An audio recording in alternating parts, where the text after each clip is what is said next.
जय हिंद aspirants. This is Ahir and welcome back to SSB crack exams. अगर मैं आपसे सवाल पूछूं कि भारत में सबसे मुख्य पर्सन कौन है, सबसे इम्पोर्टेंट पर्सन कौन है, तो नो डाउट आप में से कई सारे लोग एक ही जवाब देंगे और वो देंगे राष्ट्रपति। जी हाँ, आपने बिल्कुल सुना और आपने बिल्कुल सही भी कहा, क्योंकि राष्ट्रपति जो है वो देश के अध्यक्ष होते हैं और भारत के प्रथम नागरिक भी हैं। तो आज के इस लेक्चर में मैं आपसे गारंटी देता हूं कि अगर आप इस लेक्चर को पूरा देखेंगे तो प्रेसिडेंट ऑफ इंडिया के बारे में जो कुछ भी चीज़ें आपको जाननी है, चाहे वो उनका अपॉइंटमेंट हो, टर्म हो, वकेट ऑफिस करने का हो, उन्हें इम्पीच करने का प्रोसीजर हो, ए टू जेड आप सभी इस वीडियो में जानेंगे। तो आइए आज के इस लेक्चर को स्टार्ट करते हैं। तो सबसे पहली चीज़ हम ये जानने की कोशिश करते हैं कि किस हिस्से में कॉन्स्टिट्यूशन में हमें प्रेसिडेंट का जिक्र देखने को मिलता है। अब देखिए, प्रेसिडेंट ऑफ इंडिया जो है वो फर्स्ट सिटीजन ऑफ स्टेट भी माने जाते हैं, पहले नागरिक हैं, वो प्रथम नागरिक हैं।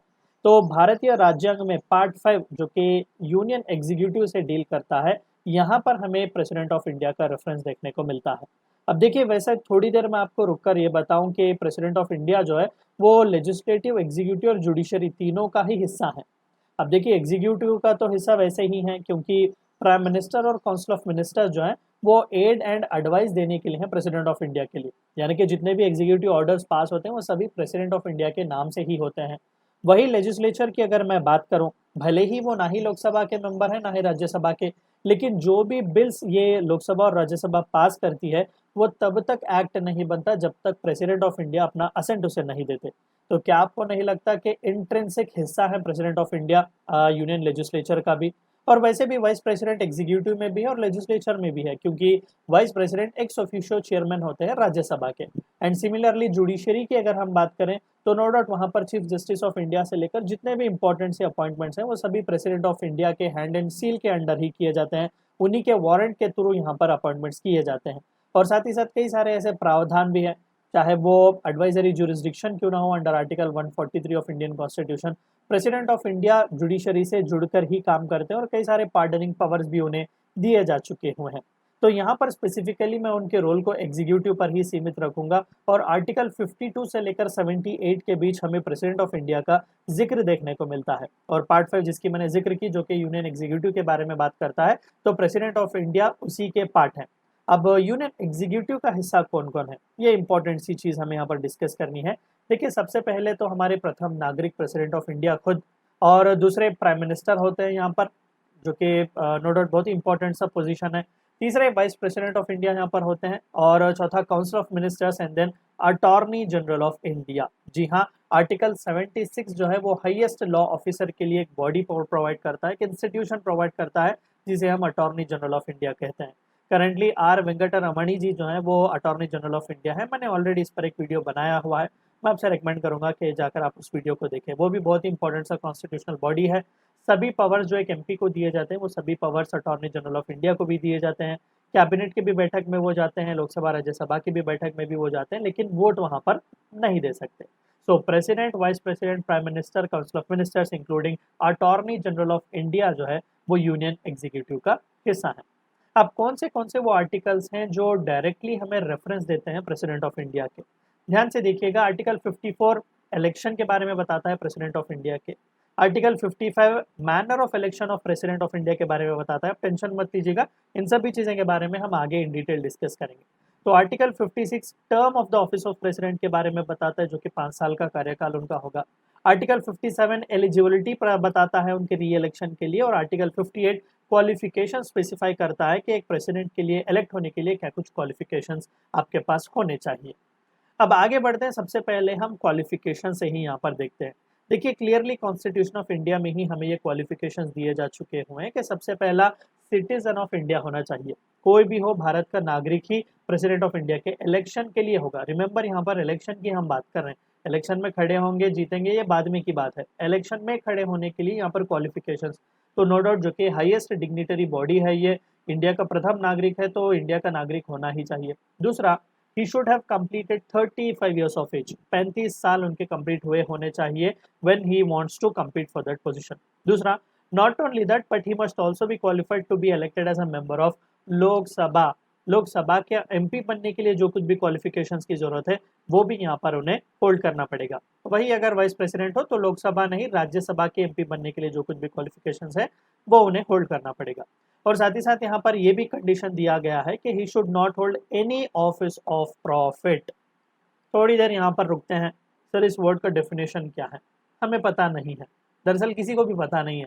ये एक वेग टर्म इस्तेमाल किया गया है, कई सारे ऐसे टर्म्स हैं। बेस्ट वर्ड माइनॉरिटी भी हमारे कॉन्स्टिट्यूशन में इस्तेमाल किया गया है, लेकिन उस वर्ड का मतलब हमें नहीं पता। तो office of the profit most probably जितना भी हमने अलग अलग जुडिशियल प्रोसीडिंग्स वगैरह से या फिर जितना भी लीगल टर्मिनोलॉजी से हमने इसे समझने की कोशिश की हुई है, बस इतना ही है कि भाई सरकारी खजाने से पैसा नहीं लेना चाहिए। यानी कि यूनियन गवर्नमेंट हो या स्टेट गवर्नमेंट हो या किसी भी लोकल अथॉरिटी या फिर पब्लिक अथॉरिटी से वो जुड़े हुए नहीं होना चाहिए। यानी कि सरकार से सैलरी उन्हें नहीं मिलनी चाहिए या फिर सरकार से पैसा वो कमाना नहीं चाहिए। ऐसे पोजीशन को हम ऑफिस ऑफ प्रॉफिट कहेंगे। तो ऑफिस ऑफ प्रॉफिट भी वो पकड़े नहीं रहना चाहिए। अगर he is holder of office of profit तो by the time he stands for election और by the time he gets elected he should resign from all those post and apart from that he should be of a sound mind. ठीक है, mentally physically सही होना चाहिए। दूसरा, insolvent declared insolvent नहीं होना चाहिए, दिवाला जिसने उठाया हुआ हो। ये सभी कॉमन से क्वालिफिकेशंस है जो हमें दिए जाते हैं। अब आइए दूसरा यहाँ पर देखते हैं कि ऑफिस ऑफ प्रेसिडेंट के लिए कंडीशंस यहाँ पर क्या क्या है। एक क्लियर कंडीशन यहाँ पर यह भी दी गई है कि either house of the parliament का मेंबर नहीं होना चाहिए, चाहे वो राज्यसभा हो या फिर लोकसभा, दोनों हाउसेस में किसी का भी मेंबर यहाँ पर नहीं होना चाहिए। सर ये कैसी बात सर? अभी अभी आपने बताया कि लोकसभा का एमपी बनने के लिए जो कुछ भी क्वालिफिकेशंस है वो होने चाहिए। देखिए, those are additional qualifications which have to be fulfilled. इसका मतलब ये जरूरी नहीं कि लोकसभा का मेंबर ही होना चाहिए। लोकसभा का मेंबर होने के लिए क्या कुछ चीजें जरूरी है, वहां पर भी रफली वही है। 25 साल की उम्र क्रॉस होनी चाहिए, सिटीजन ऑफ इंडिया होना चाहिए, डिक्लेयर्ड इंसॉल्वेंट नहीं होना चाहिए, साउंड माइंड क्या होना चाहिए, यही चीजें वहां पर हमें देखने को मिलती हैं। तो इधर हाउस ऑफ द पार्लियामेंट नहीं होना चाहिए या फिर किसी भी स्टेट लेजिस्लेचर का भी मेंबर, एमएलए या एमएलसी भी उन्हें नहीं होना चाहिए। और अगर bye the time he enters the house, अगर वो किसी तरीके से सीट पकड़े हुए हैं एमपी या एमएलए की या एमएलसी की, उन्हें वहां पर उन्हें रिजाइन कर देना चाहिए। और साथ ही साथ कोई भी ऑफिस ऑफ प्रॉफिट भी वो नहीं पकड़ेंगे। अगर किसी भी ऑफिस ऑफ प्रॉफिट को उन्होंने पकड़ा हुआ है तो उसे भी वहां पर उन्हें रिजाइन करना पड़ेगा। ये बहुत ही इंपॉर्टेंट है condition of the president's office. अब साथ ही साथ यहाँ पर उन्हें चंद इंपॉर्टेंट से एंटाइटलमेंट्स भी दिए गए हैं। सबसे पहला, सबसे जबरदस्त जो हर नागरिक को नहीं मिलता, राष्ट्रपति भवन उन्हीं का है। 400 कमरों से भी ज्यादा ये भव्य जो इमारत है, जो एक जमाने में वाइसरॉय का घर हुआ करता था, वो आज राष्ट्रपति भवन है। वो हमारा ऑफिशियल रेसिडेंस है प्रेसिडेंट ऑफ इंडिया का। तो विदाउट पेमेंट वो राष्ट्रपति भवन में यहाँ पर रहते हैं। और साथ ही साथ टाइम टू टाइम पार्लियामेंट उनके सभी एमोलमेंट्स, अलोवेंसेस, सैलरीज और प्रिविलेजेस को डिटरमाइन करता है। इंपॉर्टेंट है, याद रखिएगा, it is parliament which decides the emoluments, privileges, allowances etcetera. और his emoluments and allowances can not be diminished during his term of office. एक बार अगर कुछ डिसाइड किया गया है तो टर्म खत्म होने तक उन्हें वो प्रॉमिस जो कुछ भी किया गया वो दिया ही जाएगा, उसे डिमिनिश यहाँ पर नहीं किया जाएगा। और साथ ही साथ कार्यकाल की अगर हम बात करें तो 5 साल का टर्म उन्हें यहाँ पर दिया जाता है। और वो जब भी चाहें वो फ्रॉम द ऑफिस रिजाइन कर सकते हैं। वो अपना resignation vice president of India को देंगे। अच्छी बात है, resignation vice president of India को देंगे। अगर वाइस प्रेसिडेंट नहीं है तो चीफ जस्टिस ऑफ इंडिया को देंगे। अगर चीफ जस्टिस ऑफ इंडिया नहीं है तो किसी ना किसी सीनियर सुप्रीम कोर्ट जज को वो देंगे, ये रिमेंबर कीजिएगा। और ओथ कौन दिलाता है प्रेसिडेंट ऑफ इंडिया को, ये भी इंपॉर्टेंट सा डाउट है। प्रेसिडेंट ऑफ इंडिया का ओथ जो है वो वाइस प्रेसिडेंट नहीं दिलाते, वो चीफ जस्टिस ऑफ इंडिया दिलाते हैं। इस चीज को आप याद रखिएगा। अगर रिजाइन करना हो तो वाइस प्रेसिडेंट को लेटर देंगे, और अगर वोट लेना हो तो chief justice of India he vote दिलाएंगे। उन्हें रिमूव भी किया जा सकता है, इसमें कोई शको शुबा नहीं है। और इस रिमूवल के प्रोसेस को हमने इम्पीचमेंट का नाम दिया हुआ है। यानी कि उनका टेन्योर 5 साल का कार्यकाल खत्म होने के पहले ही हम उन्हें रिमूव कर सकते हैं, और जब तक वैलिड ग्राउंड्स यहाँ पर होने चाहिए। And he also can hold his office until the successor gets elected. जब तक नया सक्सेसर इलेक्ट नहीं होता तब तक वो अपने ऑफिस को यहाँ पर पकड़े रख सकते हैं, उसी में वो रह सकते हैं। और साथ ही साथ एनी नंबर ऑफ टाइम्स वो प्रेसिडेंशियल इलेक्शन में भाग ले सकते हैं। अब देखिए, यूनाइटेड स्टेट्स ऑफ अमेरिका में प्रेसिडेंट हाईएस्ट पोजीशन है, लेकिन सिर्फ 2 ही टर्म्स वहां पर कोई एक पर्सन प्रेसिडेंट बन सकता है। यानी कि एक टर्म 4 साल का, यानी कि 2 टर्म 8 साल तक ही वहां पर कोई पर्सन प्रेसिडेंट ऑफ इंडिया का रोल प्ले कर प्रेसिडेंट ऑफ यूएस का रोल प्ले कर सकता है। लेकिन इंडिया में ऐसा कुछ भी नहीं है, जितनी बार चाहे उतनी बार वो रीइलेक्ट होके आ सकता है। लेकिन आज तक रिकॉर्ड सिर्फ डॉक्टर राजेंद्र प्रसाद जी का ही है कि 2 टर्म्स उन्होंने कंप्लीट किए, बाद उसके हमने किसी भी पर्सन को सेकेंड टाइम इलेक्ट नहीं किया। Even person like doctor APJ Abdul Kalam ने भी एक ही टर्म कंप्लीट किया हुआ था, और हमने वांटेडली वो इसी तरीके से रखा कि डॉक्टर राजेंद्र प्रसाद को हम उस पोजीशन पर ही रखना चाहते थे कि सबसे लंबा कार्यकाल उन्होंने ही कंप्लीट किया हुआ है। प्रेसिडेंट ऑफ इंडिया के इलेक्शंस के बारे में अगर मैं बात करूं तो article 324 Indian of the Indian constitution, जहां से इलेक्शन कमीशन ऑफ इंडिया भी अपने पावर्स लेता है। So along with article 324 Chand important से एक्ट्स भी हैं, जैसे कि the presidential and vice presidential elections act 1952, presidential and vice presidential election rules 1974। In acts के साथ अगर उस आर्टिकल को पढ़ा जाए तो सुपरिटेंडेंस, डायरेक्शन और कंट्रोल जो प्रेसिडेंट ऑफ इंडिया के ऑफिस का है, वो सभी इलेक्शन कमीशन ऑफ इंडिया के हाथ में ही है। जी हाँ, बिल्कुल, इलेक्शन कमीशन ऑफ इंडिया ही president of India, vice president of India, Lok Sabha, Rajya Sabha, member of legislative assembly, that is legislative assembly as well as legislative councils के भी इलेक्शंस यही चलाता है। अब इलेक्ट होने का प्रोसेस क्या, इलेक्ट होने के प्रोसेस के लिए एक इलेक्टोरल कॉलेज में यहाँ पर इलेक्शन होता है, लेकिन उससे पहले थोड़ा बहुत नॉमिनेशन के भी कंडीशंस देख लेते हैं। कोई भी गैर आकर अपना नाम यहाँ पर नहीं दे सकता। एक कैंडिडेट को एटलीस्ट 50 इलेक्टर्स प्रपोजर की तरह यहाँ पर सपोर्ट करना चाहिए और 50 इलेक्टर्स सेकेंडर की तरह यहाँ पर प्रपोज करना चाहिए। मान लीजिएगा कल को कोई एक पर्सन है मिस्टर एक्स, अगर वो प्रेसिडेंट इलेक्शन में खड़े होना चाहता है तो एटलीस्ट उसे 100 एमपीज का सपोर्ट चाहिए। 50 इलेक्टर्स यानी कि उस इलेक्टोरल कॉलेज के 50 इलेक्टर्स एज ए प्रपोजर्स उन्हें सपोर्ट करना चाहिए और बाकी के 50 एज ए सेकेंडर्स उन्हें सपोर्ट करना चाहिए। और हर कैंडिडेट को यहाँ पर 15,000 रुपए का डिपॉजिट करना चाहिए in the reserve bank of India, security deposit यहाँ पर करना चाहिए। और अगर कैंडिडेट जिस किसी ने भी इलेक्शन में खड़ा हुआ है, अगर 1/6 वैलिड वोट्स उसे नहीं आते तो वो अमाउंट फॉरफिट किया जाएगा, यानी कि उसे रिफंड या अमाउंट नहीं मिलेगा। अगर जीत जाते हैं तो नो डाउट ये 15,000 रुपए रिजर्व बैंक ऑफ इंडिया उन्हें रिटर्न भी कर देगा। अब इलेक्शन का प्रोसीजर क्या है, एक इलेक्टोरल कॉलेज है या फिर एक इलेक्टोरल बॉडी है आप कह सकते हैं, जो प्रेसिडेंट ऑफ इंडिया को इलेक्ट करता है। प्रेसिडेंट ऑफ इंडिया को डायरेक्टली पीपल इलेक्ट नहीं करते। अब आप सोच रहे होंगे कि सर एमएलए और एमपी के लिए तो हम डायरेक्टली जाते हैं, XYZ जो कुछ भी पर्सन है, मुझे एक पर्सन को वोट देते हैं और वापस से आ जाते हैं, और जिसे सबसे हाईएस्ट मिलते हैं, इवन एक वोट का भी अगर मेजोरिटी किसी X या Y या Z को मिलती है तो वो विनर्स हैं। लेकिन प्रेसिडेंट ऑफ इंडिया के मामले में ऐसा बिल्कुल भी नहीं चलता। यहाँ पर एक इलेक्टोरल कॉलेज बनाई जाती है, हम डायरेक्टली जाकर प्रेसिडेंट ऑफ इंडिया को इलेक्ट नहीं करते, रादर देन हमारे पब्लिक रिप्रेजेंटेटिव्स, हमारे एमएलएस और एमपीस हैं जो प्रेसिडेंट ऑफ इंडिया को इलेक्ट करते हैं। तो कौन है उस इलेक्टोरल कॉलेज का मेंबर? सबसे पहला, house of the parliament, both the houses of the parliament के इलेक्टेड मेंबर्स, नॉमिनेटेड नहीं, चाहे वो राज्यसभा का एमपी हो या लोकसभा का, इलेक्ट होके हाउस ऑफ द पार्लियामेंट्स में होना चाहिए, यानी कि लोकसभा और राज्यसभा।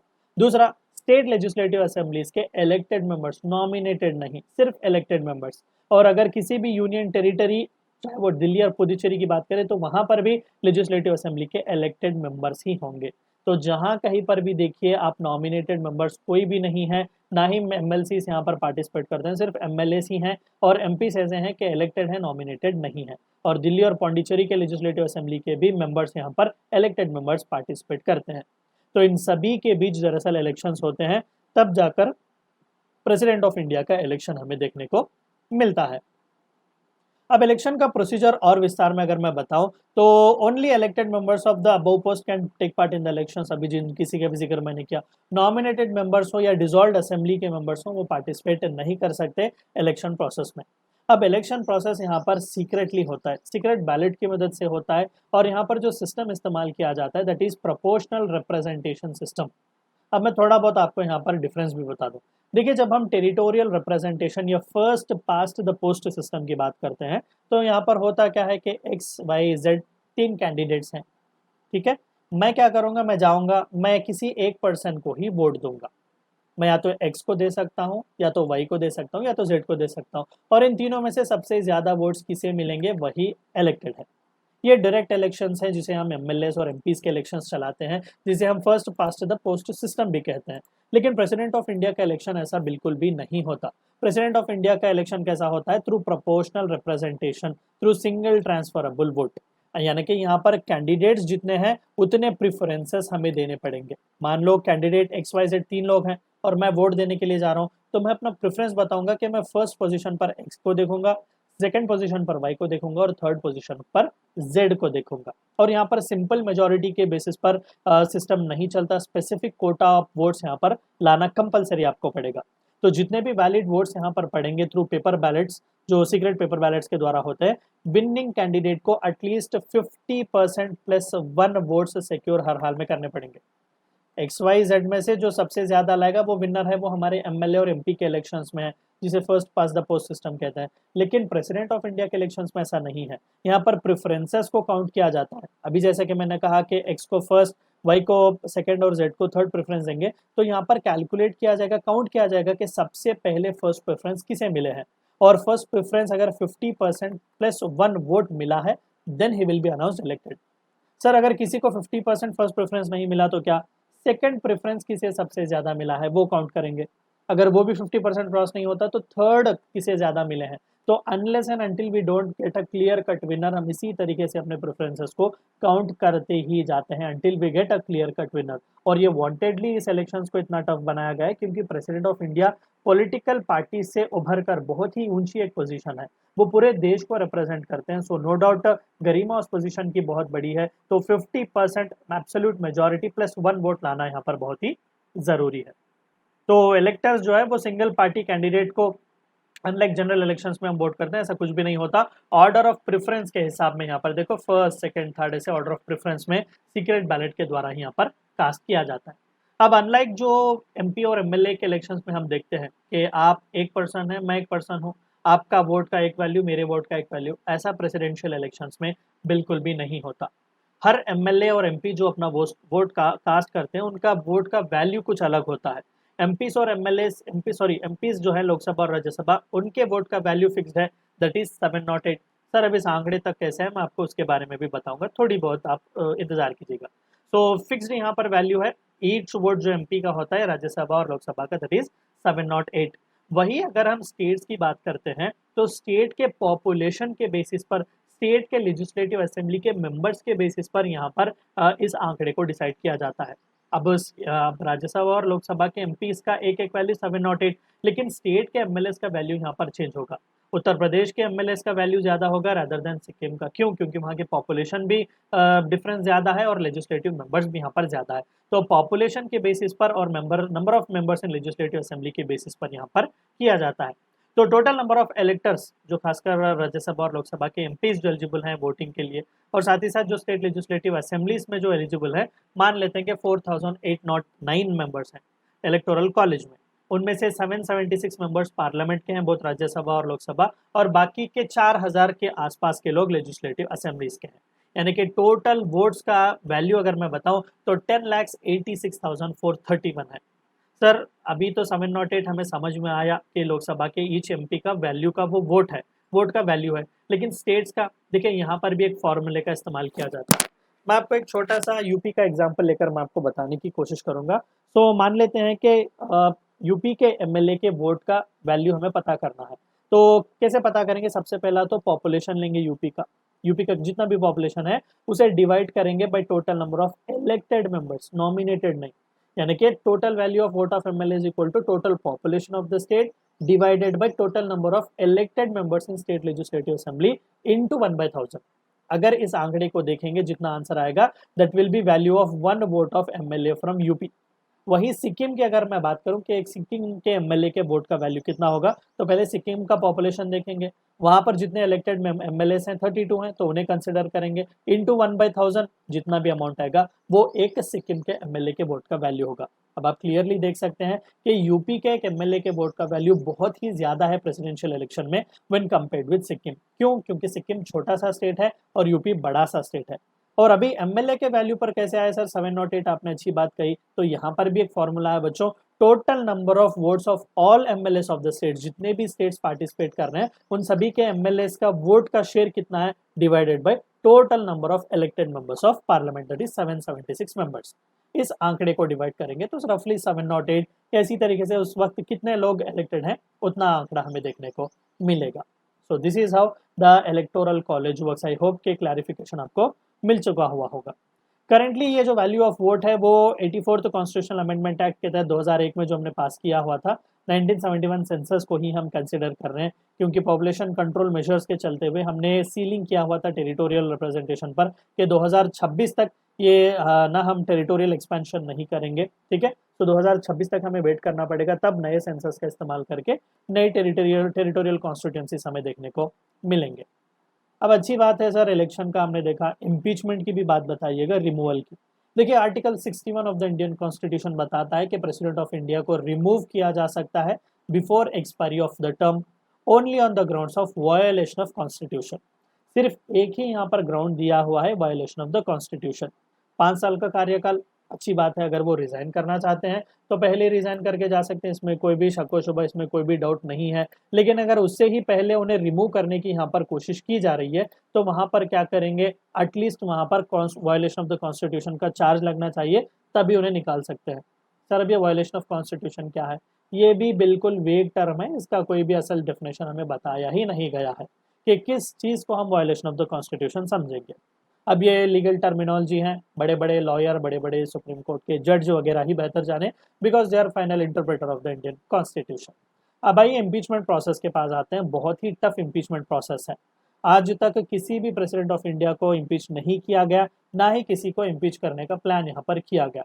तो इम्पीचमेंट प्रोसेस जो है वो किसी भी हाउस ऑफ पार्लियामेंट से स्टार्ट हो सकता है। रिमेंबर यहाँ पर भी एक डाउट आपको राइज हो सकता है, सर इलेक्शन में स्टेट लेजिस्लेचर असेंबलीज का हमने साथ लिया तो इम्पीचमेंट में नहीं ले सकते क्या? बिल्कुल भी नहीं ले सकते। सिर्फ election of president of India में ही एमएलएस पार्ट लेंगे। उन्हें इम्पीच करने का अगर प्रोसीजर हो तो सिर्फ पार्लियामेंट तक ही हमने उसे सीमित रखा हुआ है। सो इम्पीचमेंट प्रोसेस किसी भी हाउस ऑफ पार्लियामेंट से स्टार्ट हो सकता है, चाहे वो राज्यसभा हो सकता है या फिर लोकसभा भी हो सकता है, and on the ground of violation of the constitution, remember that. So जो कुछ भी चार्जेस उनके खिलाफ लगाए गए हैं for the violation of the constitution, वो पहले डिस्कस किए जाएंगे। मान लो अगर राज्यसभा में उस इम्पीचमेंट के प्रोसेस को स्टार्ट किया जा रहा है तो एटलीस्ट वहां पर 1/4 members of that house sign करना चाहिए उस रेजोल्यूशन को, जस्ट डिस्कस करने के लिए।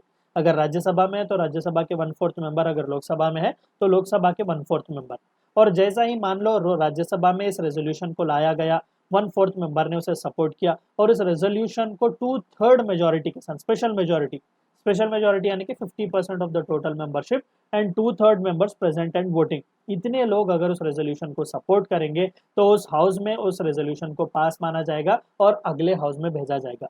यानी कि राज्यसभा से होते हुए वो लोकसभा तक आएगा, वही अगर लोकसभा में हुआ तो लोकसभा से होते हुए राज्यसभा में आएगा। तो अदर हाउस, अब जहां पर स्पेशल मेजोरिटी पास होके वो दूसरे हाउस में आया हुआ है, वो एक इन्वेस्टिगेशन हाउस की तरह काम करेगा। यानी कि मान लो अब राज्यसभा से लोकसभा को ये मामला आया तो लोकसभा में एक सेलेक्ट कमिटी बिठाई जाएगी जो चार्जेस को एग्जामिन करेगी, इन्वेस्टिगेट करेगी कि भाई ये जो कॉन्स्टिट्यूशन का वायलेशन का चार्ज आपने लगाया है वो कितना सही है। और यहाँ पर during the process president of India को यह अधिकार दिया गया है कि वो खुद को डिफेंड भी कर सकते हैं एक ऑथोराइज्ड काउंसिल द्वारा। वो या तो खुद भी आकर अपनी सफाई दे सकते हैं या फिर किसी लॉयर या फिर अटॉर्नी जनरल वगैरह को भी अपनी जगह पर वो भेज सकते हैं, क्योंकि हर किसी को भी अधिकार दिया गया है ना कि वो अपनी बेगुनाही का सबूत यहाँ पर दे सके। और अगर इसी इम्पीचमेंट प्रोसेस के बीच अगर वो रिजाइन करके भी जाते हैं तो कोई बात नहीं, उनका रेसिग्नेशन एक्सेप्ट किया जाएगा। और अगर सेकेंड हाउस, मान लो जैसे कि मैंने कहा कि राज्यसभा से होते हुए लोकसभा तक इश्यू आया और अगर लोकसभा में सेलेक्ट कमिटी चार्जेस को अप्रोप्रिएट फाइंड आउट करती है कि हाँ भाई ये जो चार्जेस लगाए गए हैं कि कॉन्स्टिट्यूशन का वायलेशन हुआ है वो सही है, तो यहाँ पर अगेन रेजोल्यूशन को वोटिंग के लिए रखेंगे लोकसभा में भी, यहाँ पर भी स्पेशल मेजोरिटी के साथ, यानी कि 50% of the members total membership and 2/3 members present and voting अगर उस रेजोल्यूशन को पास करेंगे तो the resolution will be passed and the president of India will be automatically stand impeached. Again यहाँ पर उन्हें कुछ रिमूवल का ऑर्डर वगैरह देने की जरूरत नहीं है, ऑटोमेटिकली वो इम्पीच हो जाएंगे। वांटेडली ही इस प्रोसेस को इतना टफ रखा गया है कि भाई वो पोजीशन बहुत ही इंपॉर्टेंट है, उस पोजीशन की गरिमा बहुत ही बड़ी है। सिमिलरली सुप्रीम कोर्ट के जजेस, हाई कोर्ट के जजेस, controller and auditor general, chief election commissioner of India को रिमूव करने के लिए भी इसी तरीके के ऑलमोस्ट ऑल प्रोसेस को फॉलो किया जाता है कि भाई दोनों हाउसेस में स्पेशल मेजोरिटी के साथ रिमूवल का रेजोल्यूशन पास होना चाहिए।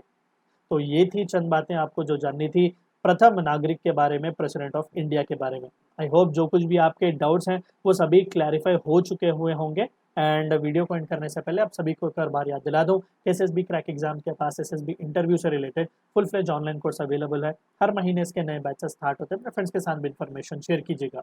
We also provide you courses like NDA, CDS, AFCAT and warrior return support which you should use so that you get 10% discount. Meet you next time. Until then, stay healthy, stay safe. Thank you for watching my lecture. जय हिंद। अगर आप एक defence aspirant हैं और SSB interview NDA, CDS, FCAT जैसे exams के लिए prepare कर रहे हैं तो आप SSB क्रैक एग्जाम्स के कोर्स को चेक करना ना भूलें। आप हमारी लर्निंग एप्लीकेशन को गूगल प्ले स्टोर से भी डाउनलोड कर सकते हैं।